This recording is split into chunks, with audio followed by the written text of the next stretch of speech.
আমার এই জার্নিটা যে আমার জীবনের শেষ জার্নি হতে পারে, এই চিন্তা কি আমার আছে? একজন মুসলমান বাড়ি থেকে বের হবে কিভাবে, গাড়িতে উঠবে কিভাবে, গাড়ির সিটে বসবে কিভাবে, প্রত্যেকটা জায়গার কিন্তু একটা সঠিক বিধান আছে। প্রত্যেকে কিন্তু গাড়িতে বসে বসে ইল্লা মাশাআল্লাহ প্রত্যেকের কানে হেডফোন আর মোবাইলে আমরা গান শুনতে থাকি।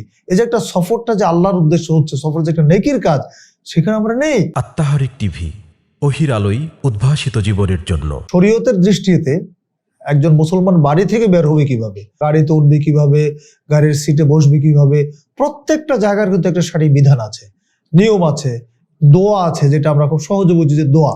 বাড়ি থেকে বের হওয়ার সময় বিসমিল্লাহ তাওয়াক্কালতু আলাল্লাহ ওয়ালা হাওলা ওয়ালা কুওয়াতা ইল্লা বিল্লাহ।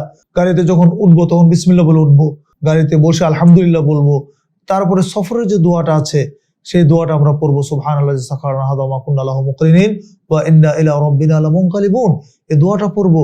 অর্থাৎ আমার সফরটা তো সম্পূর্ণ নিজেকে আল্লাহর উপরে সুপর্দ করে দিতে হবে। আল্লাহুম্মা আনতা সাহিবু ফিস সাফার ওয়াল খলিফাতু ফিল আহলি ওয়াল মাল। কত সুন্দর চমৎকার দোয়া। আল্লাহ, তুমি আমার সফরের সাথী, আবার তুমি আমার আহাল পরিবারের তত্ত্বাবধায়ক। এই সুন্দর সুন্দর যে অর্থবোধক যে দোয়াগুলো আছে, এগুলো আমরা মুসলমান, দুর্ভাগ্য আমাদের, আফসোস যে আমরা দোয়াগুলো কোনো পড়ি না, জানি না, মুখস্থ করি না। যার ফলে আমরা গাড়িতে উঠেই কি করি, গান লাগান শুরু করে দিই। প্রত্যেকে কিন্তু গাড়িতে বসে বসে ইল্লা মাশাআল্লাহ প্রত্যেকের কানে হেডফোন আর মোবাইলে আমরা গান শুনতে থাকি। এই যে একটা সফরটা যে আল্লাহর উদ্দেশ্য হচ্ছে, সফর যে একটা নেকির কাজ, সেখানে আমরা নেই। আমরা আমাদের শেষ আমলটা খারাপের দিকে যাচ্ছে। ইন্নামাল আমালু বিল খাওয়াতিম, যেটা হাদিসে আসছে যে শেষ আমল অনুযায়ী তার আখিরাত নির্ধারিত হবে। কিন্তু দেখুন, আমরা গাড়িতে বসেই আমরা অন্যায় কিছু করতেছি, খারাপের সাথে জড়িত, যে খারাপ কিছু দেখছি আমরা গাড়িতে বসে বসে, এমন এমন দৃশ্য দেখছি যেগুলো আপত্তিকর। আর এই অবস্থা যদি আমরা আমাদের হায়াত শেষ হয়ে যায়, মৃত্যু এসে যায়, তাহলে একটু ভাবুন তো আসলে আমার আখিরাতটা কি হবে। ফাইদা জা আজালুহুম লা ইস্তাখিরুনা সাআতা ওয়া লা ইস্তাকদিমুন। যখন নির্ধারিত সময় এসে যাবে, তখন একটু আগেও হবে না, একটু পরেও না, ঠিক নির্ধারিত সময় কিন্তু মানুষের মৃত্যু হবে। তাহলে আমরা কি জানি যে আমার হায়াত কোথায় শেষ হচ্ছে? আমার এই জার্নিটা যে আমার জীবনের শেষ জার্নি হতে পারে, এই চিন্তা কি আমার আছে?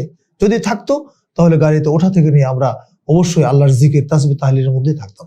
প্রিয় দর্শক মণ্ডলী, ঈদের আনন্দের মধ্যে যে সমস্ত পরিবারগুলো অত্যন্ত কষ্টে শোকাহত হয়েছেন, আমরা তাদের প্রতি আন্তরিকভাবে সমবেদনা জানাচ্ছি এবং তাদের সবাইকে সবরুন জামিল এখতিয়ার করার তৌফিক আল্লাহ সুবহানাহু ওয়া তাআলা দান করুক, এই দোয়া করছি, যেন তারা সত্যিকার অর্থে সবর এখতিয়ার করতে পারে, সবর অবলম্বন করতে পারেন, সে দোয়া করছি। আর যারা দুনিয়া থেকে বিদায় নিয়েছেন সেই সমস্ত ইমানদারদের জন্য আমরা আল্লাহ সুবহানাহু ওয়া তাআলার কাছে শাহাদাতের মৃত্যু কামনা করছি।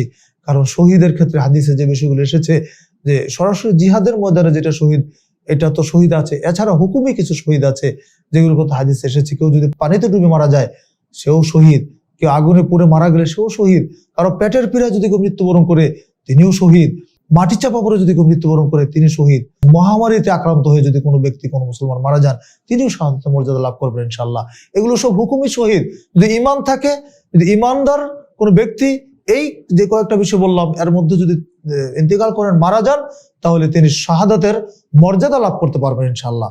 কাজে যে সমস্ত ঈমানদার ভাইরা দুনিয়া থেকে বিদায় নিয়েছেন, এই ঈদ উপলক্ষে, ঈদের সময়, ঈদের আগে পরে আমরা প্রত্যেকের জন্য আল্লাহ সুবহানাহু ওয়া তাআলার কাছে শাহাদাতের মৃত্যু কামনা করি।